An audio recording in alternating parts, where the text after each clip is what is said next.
Okay, let's get this ball rolling. Um, I've been hanging on to this for a few days. Um, but now you're about to see why the government is the way they are. And why this has a lot to do with Christians. Okay. Um, our Jewish Secretary of Homeland Security, Alejandro Mayorkas, says we can't arrest and report all these African migrants. Our Jewish Attorney General, Merrick Garland, agrees, and our Jewish Secretary of Treasury, Janet Yellen, that explains money, says we can't afford to anyway. You can't afford to anyway. Yet, they just spent $61 billion and sent it to Ukraine. They sent $26 billion to Israel. They sent money to Taiwan. Iran told Biden to stay out of it. Oh, no, Biden can't do that because his buddy's here. And then you got Russia saying the same thing. And now Taiwan. So all three of those are in the same bed, so to speak. But I'll finish. And she agrees that we can't afford it. Yeah, you're spending money over there right and left. Meanwhile, our Jewish Secretary of State, Anthony Blinken, wants to grant them amnesty along with all the Middle Eastern refugees he's creating through the wars for Israel.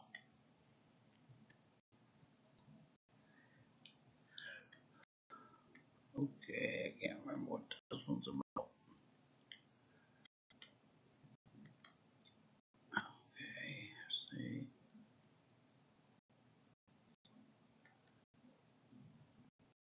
These are migrants.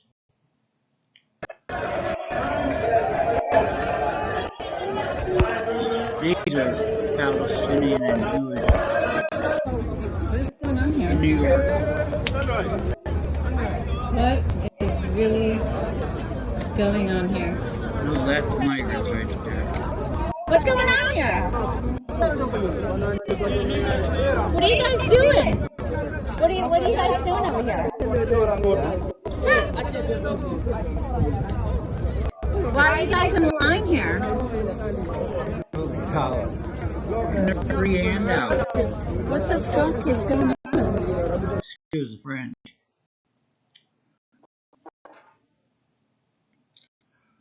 Okay. There's dummy. Senate will not impeach him.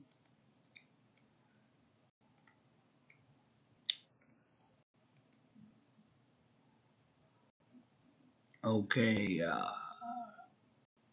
very strange world.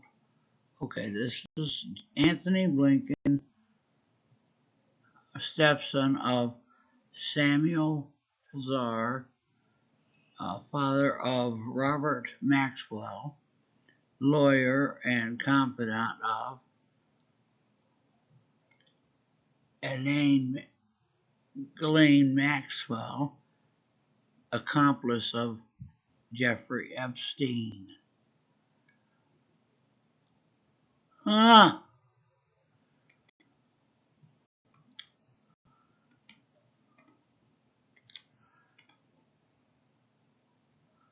There's Dum. There's Dum.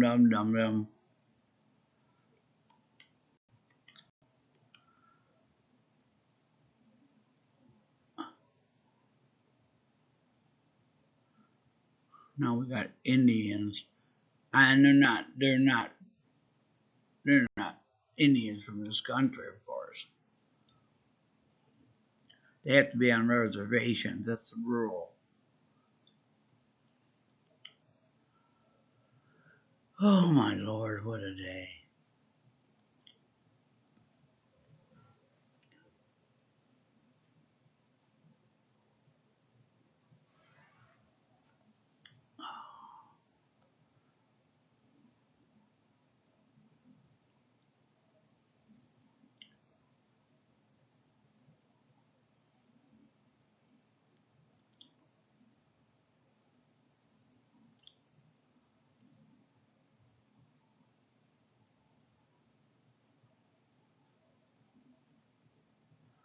I wanted to tell you too, I suppose a lot of people did see it when they passed that thing for Ukraine.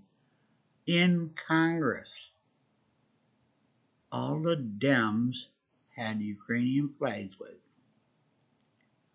These people, I'm telling you, they do not care about you.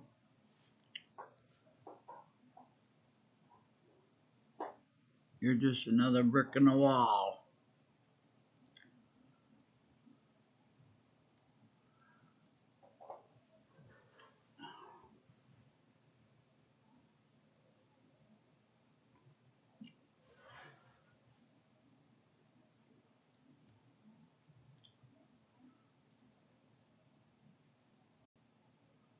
How do you get this to fix it? Won't. We'll try this one.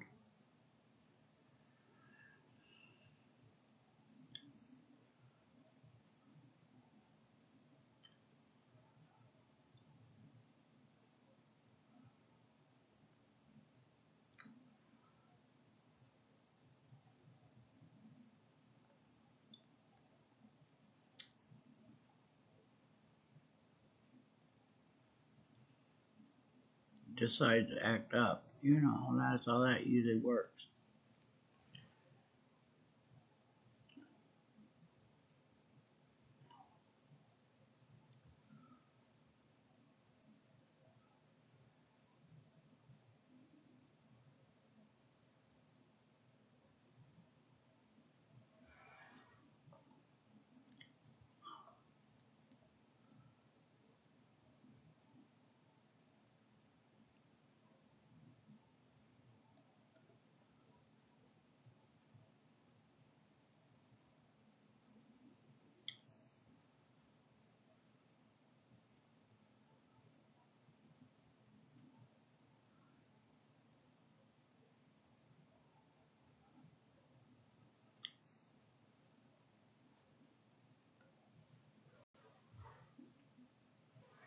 Okay, here is dun, dun, dun, advertisement.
Okay, who are the Ashkenazi Jews?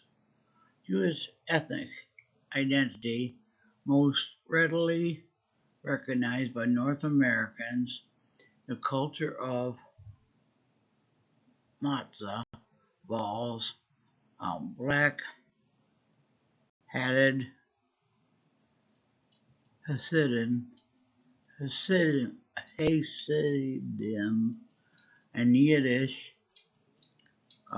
originated in medieval Germany.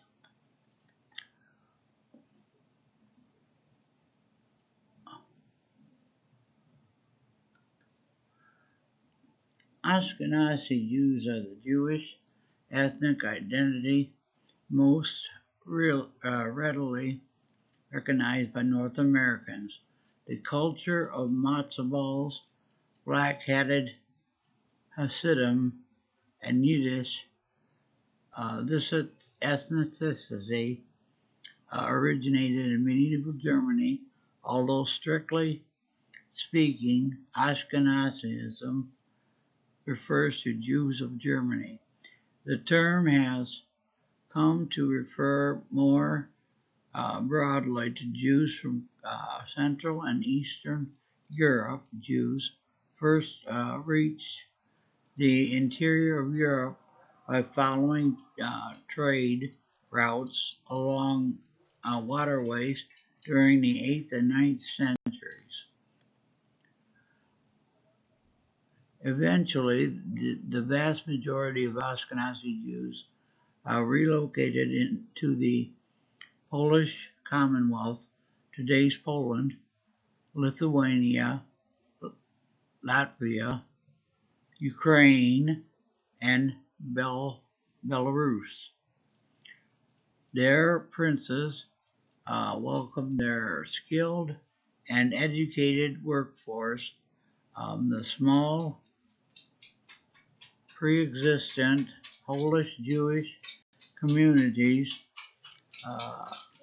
customs were displaced by the Ashkenazi prayer order customs and Yiddish language.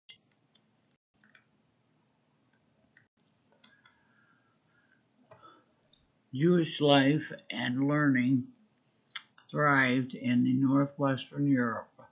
The yeshiva culture of Poland, Russia, and Lithuania produced a contrast stream of new Talmudic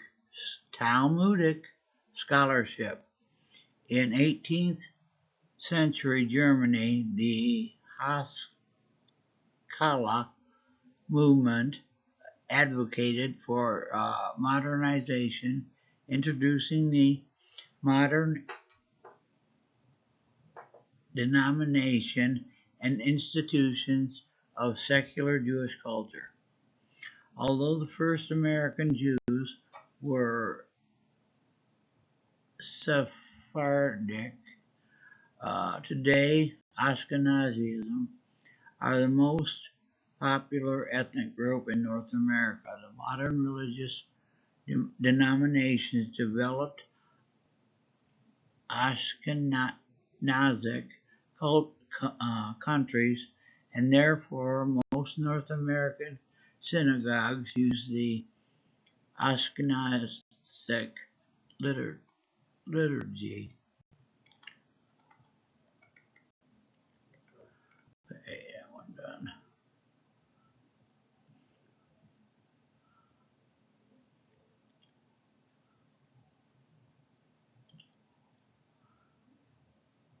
Okay, now we all know who he is, don't we? This guy, he admits he's an Ashkenazi. He's a Nazi.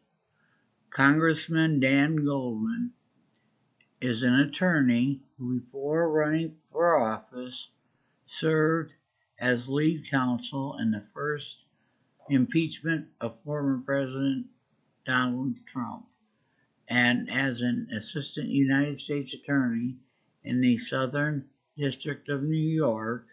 He has written about and provided expert analysis on significant topics ranging from criminal justice reform up to the special counsel's investigation and law school.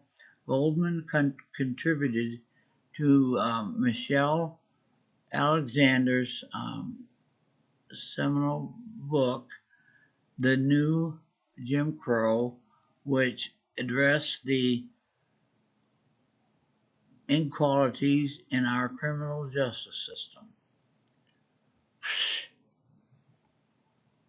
As lead counsel in the first impeachment of Donald Trump, Goldman directed the strategy of the investigation and led the closed dispositions and questioning of witnesses during the intelligent, I don't think they're very intelligent, committee's open hearings.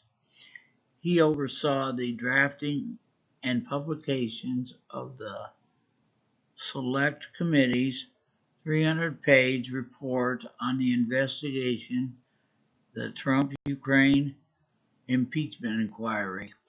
My gosh.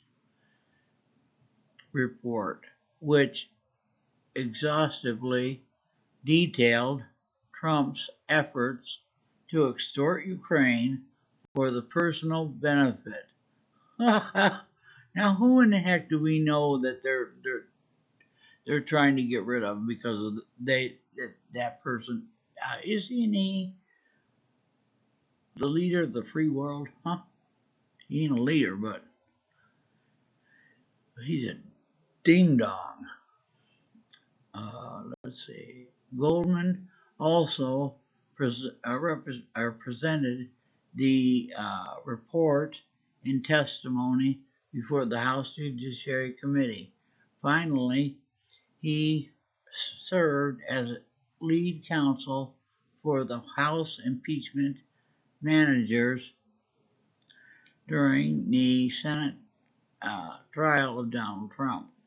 See, now that's what I'm talking about.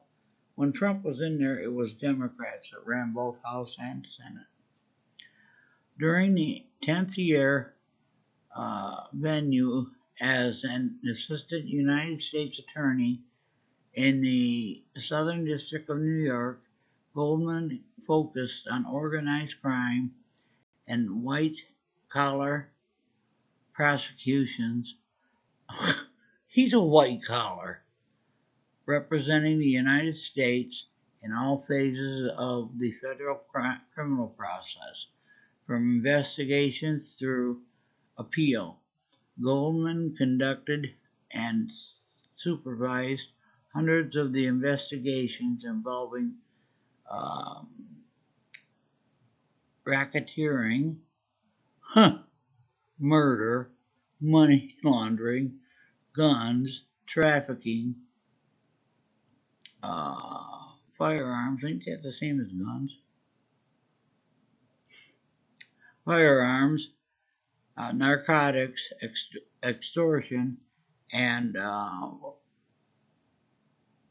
loan sharking offenses, securities fraud, wire fraud,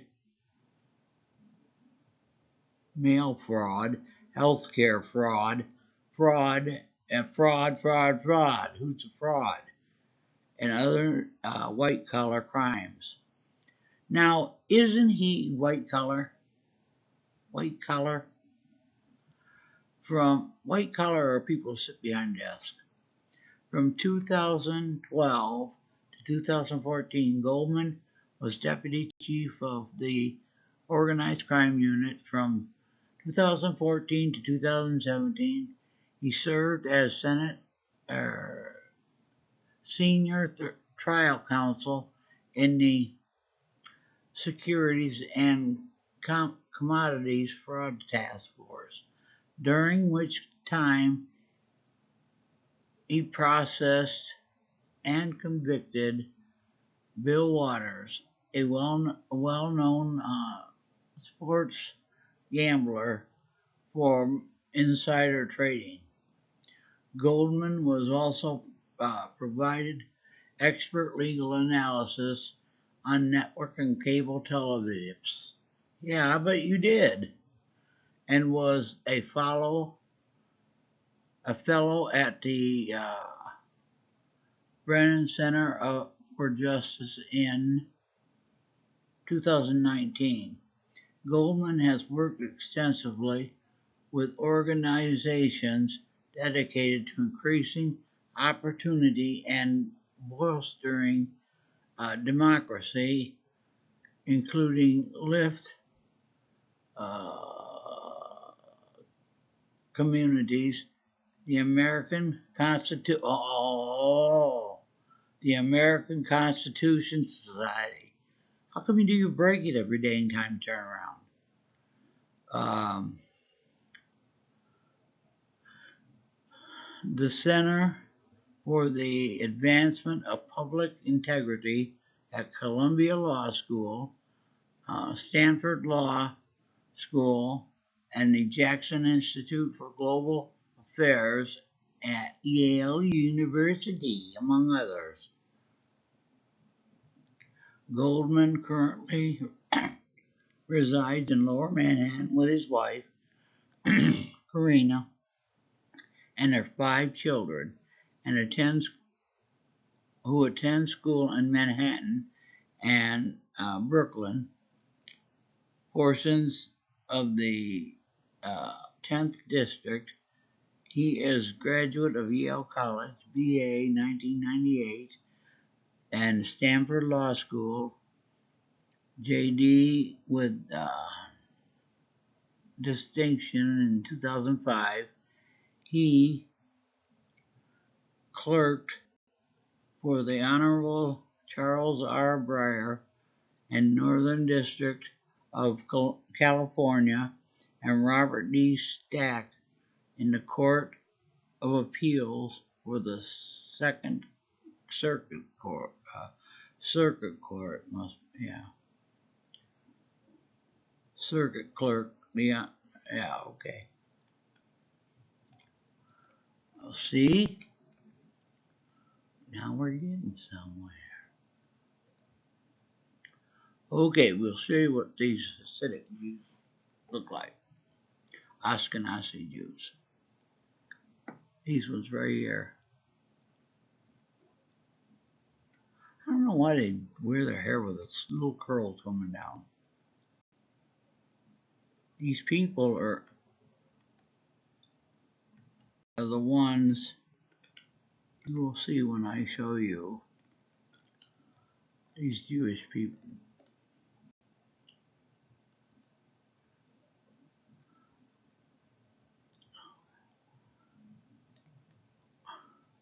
Okay, right here.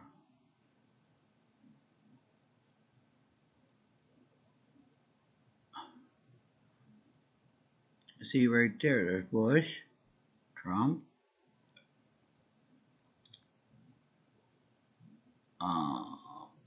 this goes all the way down. Well, it comes to present, but goes all the way back to Harold Ford, where they signed this agreement with them, supposedly being Education Day, but actually it has something to do with the no-hide laws.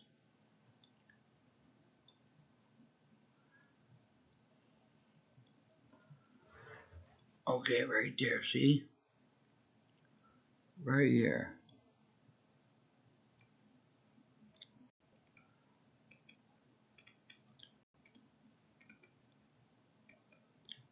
See? There's Bush, Reagan, Carter,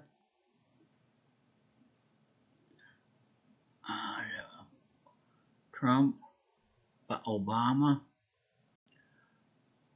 and that's Bush Jr., and there's Bill Clinton, and that comes right back around.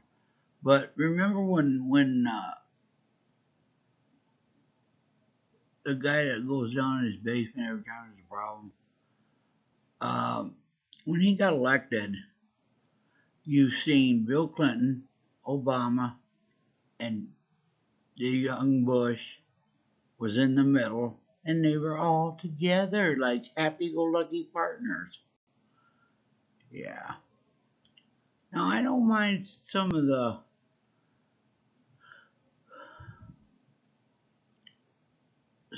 Republican Party, but there was like 100. I think there was 111 that voted for that bill to send money over to all those other countries. Mike Johnson is one of them. He's supposed to be a constitutional lawyer, but doesn't give a damn. But this is Zionism, a nationalistic movement.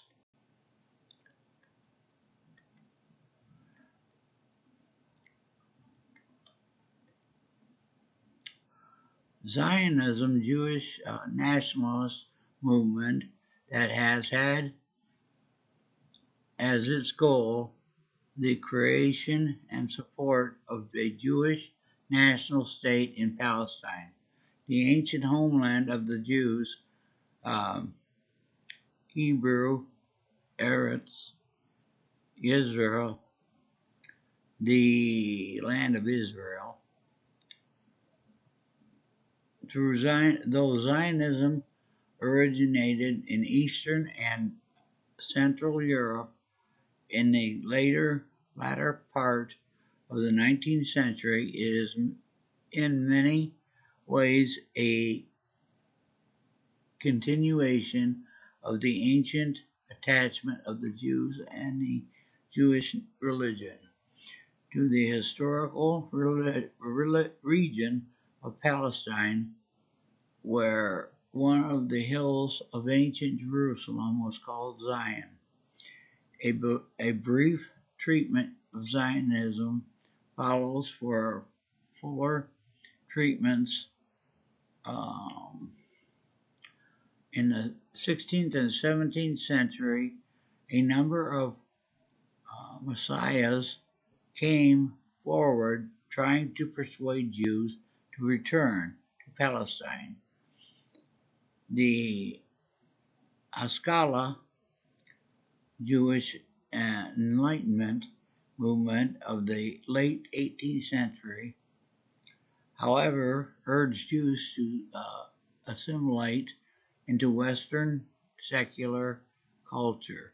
In the early 19th century, interest in a return of the Jews to Palestine was kept alive mostly by Christian millenarians.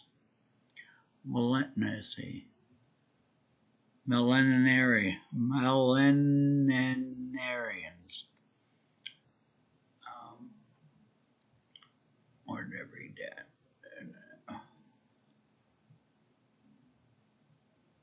Despite the Haskalah, Eastern European Jews did not assimilate, and in reaction to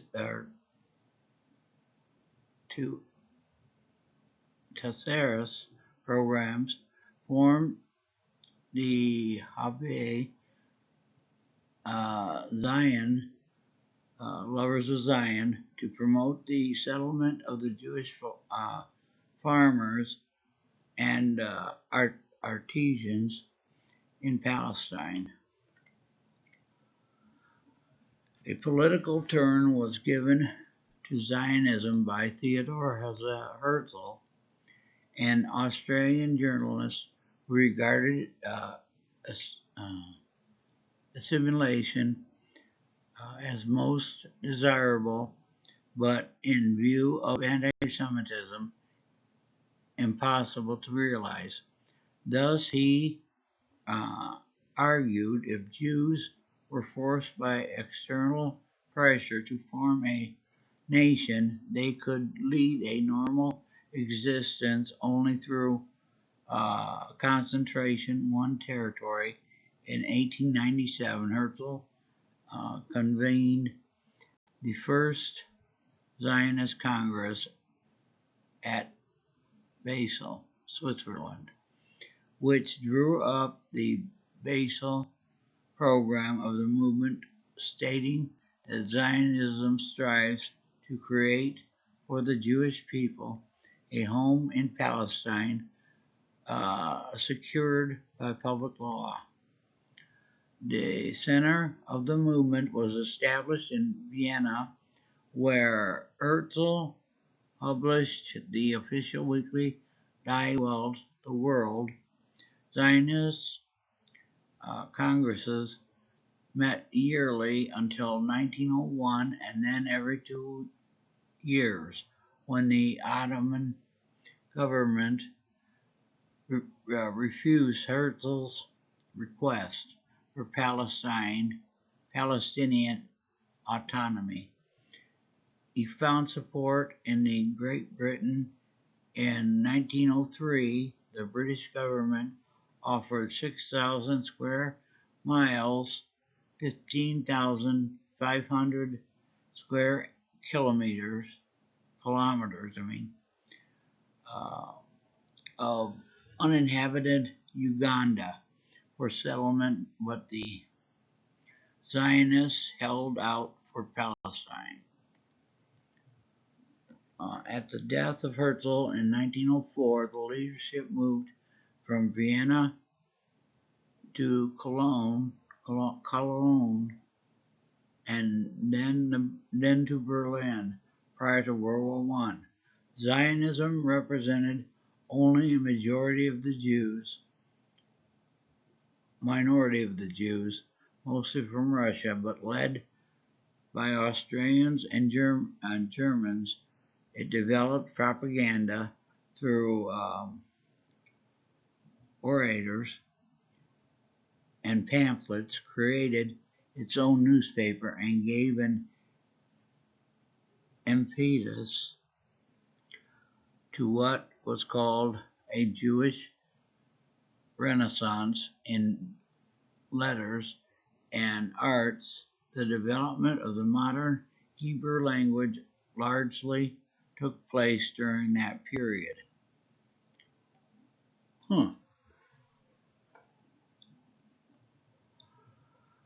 The failure of the Russian Revolution of 1905 and the wave of pogroms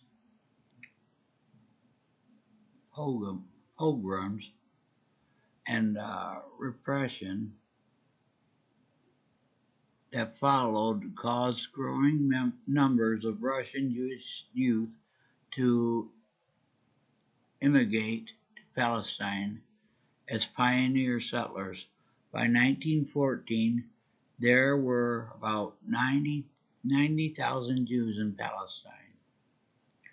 13,000 settlers lived in 43 Jewish agricultural settlements, many of them supported by the French Jewish philanthropist Baron Edmund de Rothschild.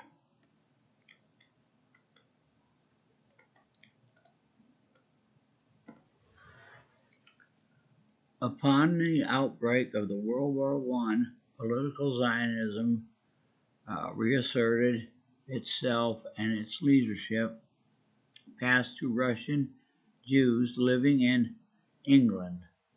Two such Zionists, Sherem Weitzman and Nahum Sokolow, were instrumental in obtaining the Balfour Declaration from Great Britain, November 2nd, 1917, which promised British support for the creation of a Jewish national home in Palestine. The celebration was included in Britain's League of Nations mandate over Palestine in 1922. The following years, the Zionists built up the Jewish urban and rural settlements in Palestine, perfecting autonomous organizations and solidifying Jewish cultural life and Hebrew education in March 1925. The Jewish population in Palestine was officially estimated at 108,000, and it rose to about 238,000, 20% of the population by 1933. Jewish immigration remained relatively slow, however, until the rise of Hitler in Europe. Nevertheless, the Arab population feared that Palestine would eventually become a Jewish state and bitterly resisted Zionism and the British policy supporting the British forces. Struggled to maintain order in the face of the series of Arab uprisings. The strain of suppressing the Arab revolt of 1936 to 1939, which was more extensive and sustained than earlier uprising, ultimately led Britain to reassess its policies in hopes of keeping the peace between Jews and Palestinians, Arabs, and restraining Arab support against Germany and Italy in World War II. Britain placed restrictions on Jewish immigrations in 1939. The new restrictions were violently opposed by Zionist underground groups such as the Stern Gang and Ergun Zaveh Lemai, which committed acts of terrorism and assassinations against the British and organized illegal Jewish immigration to Palestine. The large-scale extermination of European Jews by the Nazis led many Jews to seek refuge in Palestine, and many others, especially in the United States, to embrace Zionism as tensions grew along Arabs and Zionists. Britain submitted the Palestinian problem first to Anglo-US discussion for a solution, and later to the United Nations, which in November 29, 1947, proposed partition of the country into separate Arab and Jewish states, and the internationalization of Jerusalem. The creation of the State of Israel on May 14, 1948, triggered an invasion by the neighboring Arab countries and was soundly defeated by the Israeli army. By the time armistice agreements were signed in 1949, Israel held more land than had been allowed to it under the UN partition plan. About 800,000 Arabs had also fled or been expelled from the area that became Israel. Thus, 50 years after the first Zionist Congress and 30 years after the Balfour Declaration, Zionism achieved its aim of establishing a Jewish state in Palestine, but at the same time,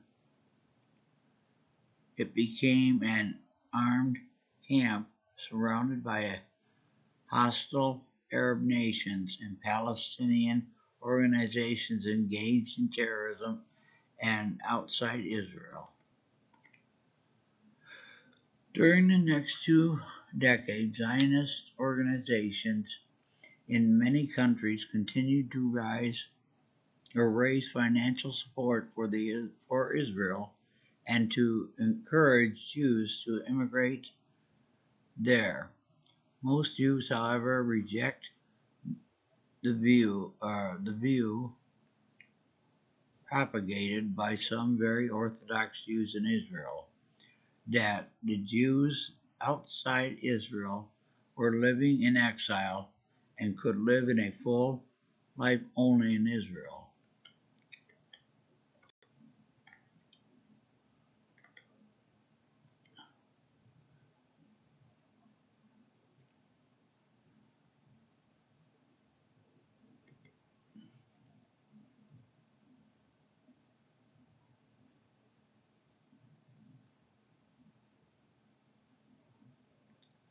Meir Kahan, born August 1st, 1932 in New York, U.S., died November 5th, 1990, New York, was an American-born Israeli political extremist and rabbi who campaigned for self-protection of Jews. The grandson and son of rabbis Kahan joined a parliamentary right-wing youth movement in 1946. He earned a BA from Brooklyn College, 1954, an LLB from New York Law School, 1956, and an MA in International Affairs from New York. Doesn't that sound familiar, like some other dude we were talking about? University in 1957 and was ordained an Orthodox rabbi in 1957. After studies at Meir Yeshiva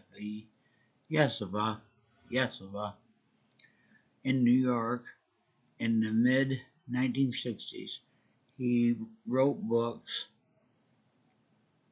and a weekly column for the Jewish press and rallied support for U.S. involvement in Vietnam.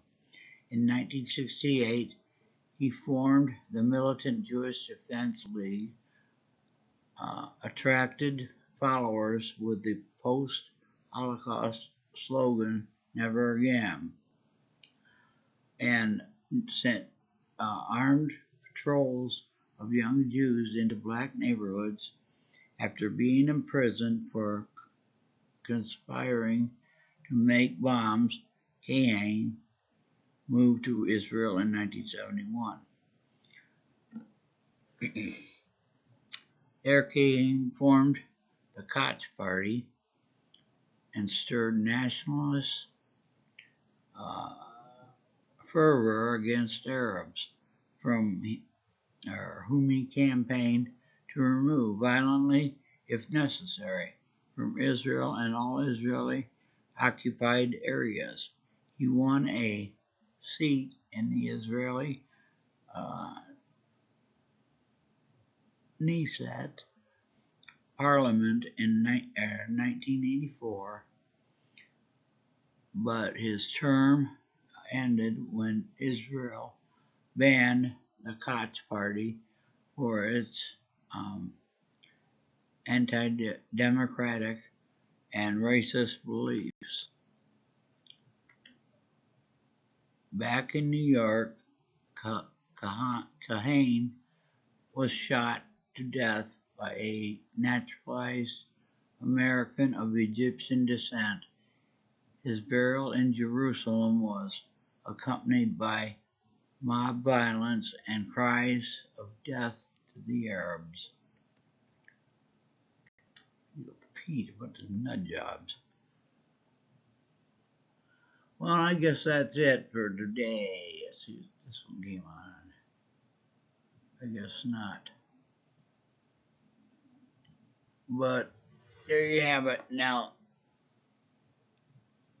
That's what's going to be coming our way. And these Talmudic Jews, when they come into the picture, and like they are now, like Biden had proclaimed March 31st, Easter, the day supposedly Jesus rose from being dead, said that was Transgender Visibility Day. And if you notice how much they're calling Christians extremists, and stuff like that, these Talmudic Jews, if you're, when this law passed, if they bring that law up, the Noahide laws, I never heard of it. Did you ever hear of Noah doing any commandments or any laws? No. I never did, and I read it. I don't remember seeing it. Supposedly, Noahide is from Noah, but these people will not. We have to follow 7 laws, and one of them is you can't have idols, which would other gods. So Jesus Christ is out. Jesus is, according to the Talmud, is burning in hot excrement in hell. That's the way they believe. And these people will cut your freaking head off just because. And you can't worship. And I mean, these people are this is gonna be bad. And now, like, if you see over there what's going on in Israel and Iran and all that stuff, they're fighting over that Temple Mount. But I'll tell you what, they start building the temple, you can almost get ready for the Antichrist.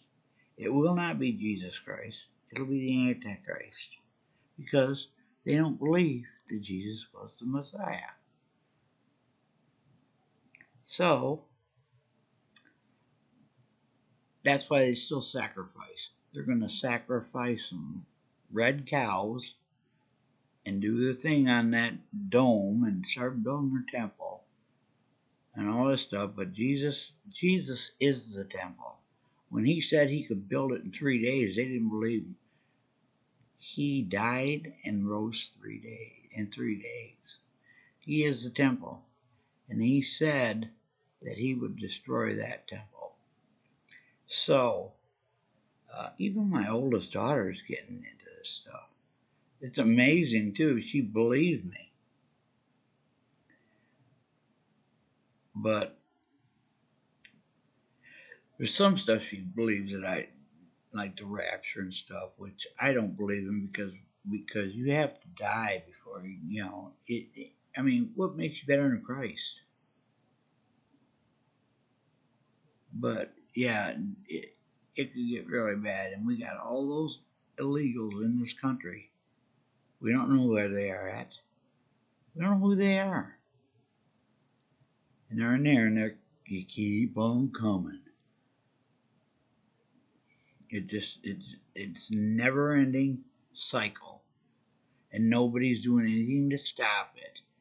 Mike Johnson's a butt kisser. Can't stand, what's his name, Mitch McConnell. A lot of them I can't stand. And it doesn't matter anymore. If I had a chance, I'd vote for Jesus Christ. But, and I don't even think Donald Trump's gonna, if he would win, he can't fix this up like with the snap of his finger. He ain't the Antichrist either, because they don't like him.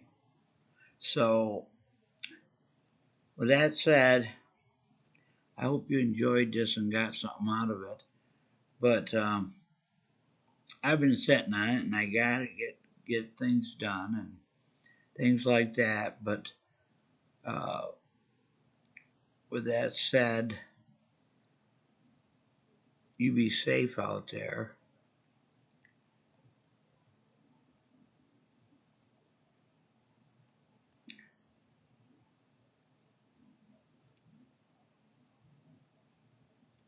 You be safe out there, and watch out for your families, and take care of your families the best way you know how. There's a lot of things that are in the pipe coming this way, so you need to be ready for all that stuff.